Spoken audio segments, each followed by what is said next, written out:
Establishing operations is anything that you do to the environment which is going to strengthen the reinforcer. A lot of people, when they're training with their dogs, um, they're not really concentrating on that. And sometimes where they're even abolishing the operations. So, like the easiest one, like I said, is food.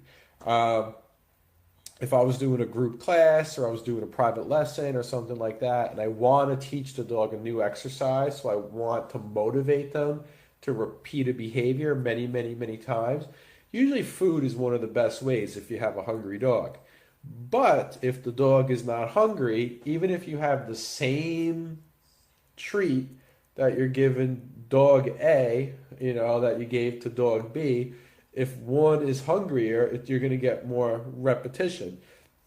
If all else is equal with that dog, where if one just ate dinner, and I've had clients come to a group class, and they're like, "Yeah, we fed him dinner before he came," and they're like, "What did you feed your dog?" And they're like, "Oh, dog food, and we ate some steak tonight, so we gave him a few slices of our steak." And I'm here with like these dog treats. The dog's not going to be as motivated by it. So we start the training, that's going to be a problem. Now, the other one is affection. The most overlooked thing that there is in dog training in general is how people use affection. I like to use the affection as like the main motivator that I have for a dog. They're social creatures. So even though I train new exercises with food, I make sure that I establish operations, especially early in the training, and especially if I'm training a new dog, like if I was doing like an in-kennel dog, or I adopt an older dog or something like that. I do not stick my hands all over that dog for no reason and make it so something that they're going to need, especially once they settle in to the environment and they trust you and they see you as part of their pack. If you just give them all this affection, not only because not only does it help them feel part of the pack, it actually feels good. You're not going to be able to use that as a motivator. It is not going to be as powerful when you want that dog to come to you and you're just going to give it affection because it's going to get it all the time. Then you have to remember from a cultural point of view too, you're not really delivering, from an ethology standpoint, leadership type qualities where you're saying when things are going to happen. Because a lot of times what happens is these dogs are just coming to the person and they're, give me my dose of affection. They don't mean anything by it in the beginning. A lot of them, it's going to be like active submission. They're going to come submissively to ask for it. And we're just going to give it to them. But if we just give it to them, give it to them, give it to them, give it to them, it's not going to be as powerful as a motivator. And of course, if you get a dog with a more dominant personality type and is showing that body language to us, we're also now even reinforcing, if it's in a demanding way, what they see is like status. I want to lead, say now it's time to do this, and they're just doing it, all right? So we can cause all kinds of mixed messages from an ethology point of view, and also is we're failing to establish operations. Um, Next thing is activity, right? Activity is something even in humans is considered a motivator. That you can reward humans with activities to do things, especially if you control it. Humans, animals, they do not like to be bored. They want to do things. Canines are meant to do things, to get up, to hunt, to explore, to find new territory, everything. So if we control that, meaning we tell the dog when things are going to happen and not necessarily when they're telling us when things are going to happen, again, we are establishing operations. Activity becomes by us controlling it, the activity also becomes a more powerful reward when we call them to us and they think, oh, maybe we're going to be able to go for a walk, or maybe mom or dad is going to have something for us to do. It becomes, we're establishing operations by it. Controlling their toys. We're controlling their toys and we're controlling their play. By controlling their toys, we're being dominant, right? This is control over a limited resource. We have first right over it. But because we're being dominant, now because we control it, it makes it easier for us again to lead. We're going to be able to take those toys and use them. They're going to be much more powerful motivators.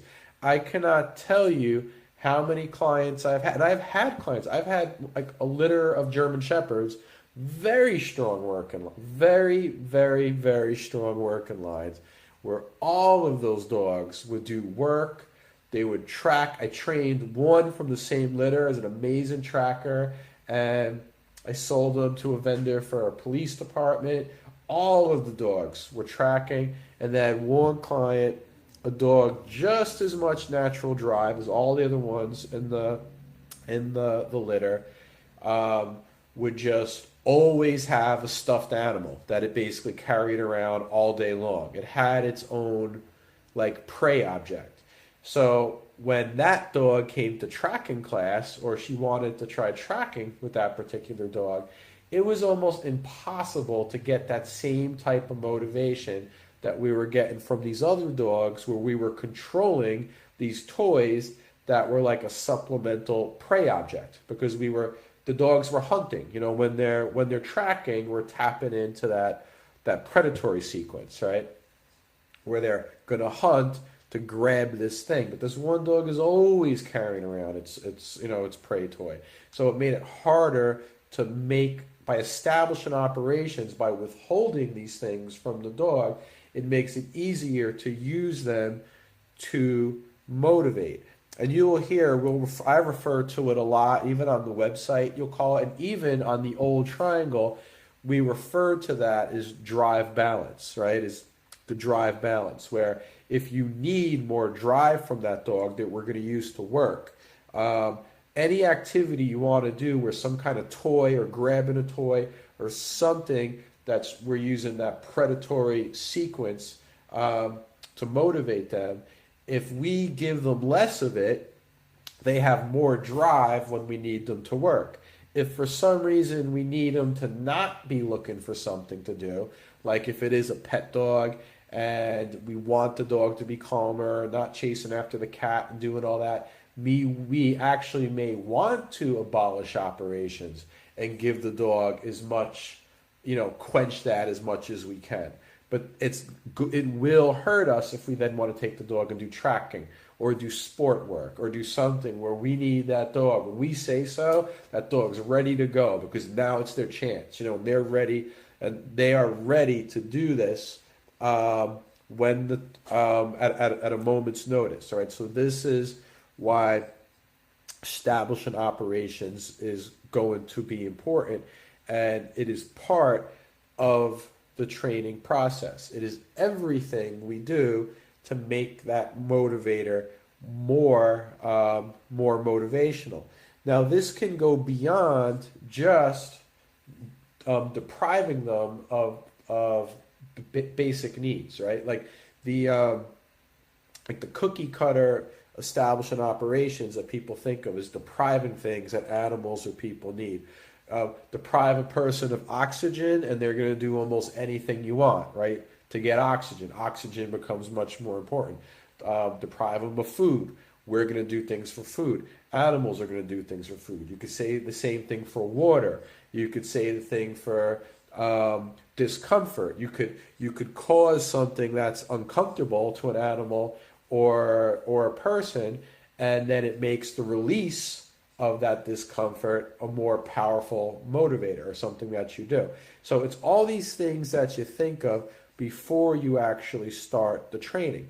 Now, also what fits into this category, at the very least, I cannot find another category for it to fit into, but it's something that makes the things we use to motivate more useful is when we manipulate the environment in a different way.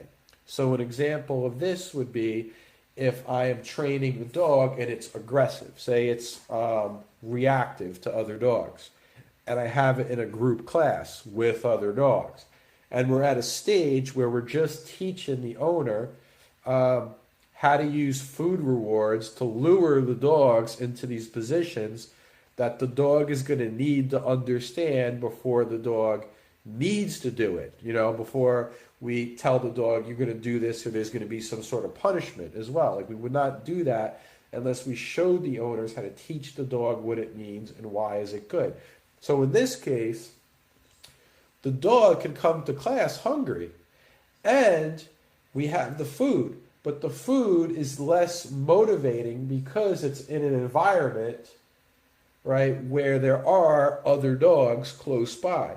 So we can establish operations. You know, some trainers will be like, all right, forget the food. They're going to like toss it. Like, I guess we're going to skip the food. And they'll just like put a collar on a dog and start, you know, using some sort of punishment with the dog. You don't want to do that. You always want to think before. Remember, this is before this. People forget about this step. It's like, what can we do to make even this more motivating? When I do group classes, what I would do is I would do distance. Like, I'm doing a group class, this dog is worried about that dog.